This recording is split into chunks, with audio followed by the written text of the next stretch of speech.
In today's video, we're gonna take you on a very quick tour of the Equus Hotel in Waikiki, Oahu. This hotel is so small, but it is right next to the beach on Waikiki.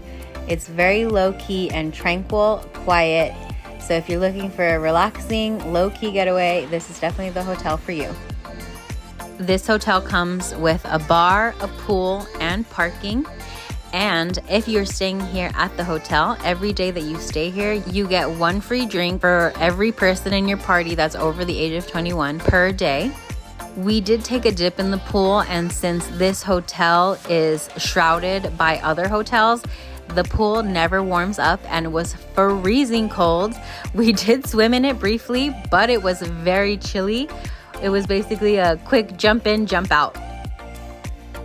The staff that we encountered here were all very friendly and helpful.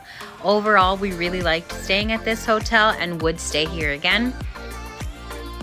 If you haven't checked out our room tour video of this hotel, we're gonna link it up above. It's also out on our channel now, along with other Hawaii videos. So please like, comment, and subscribe, and we'll see you in the next one.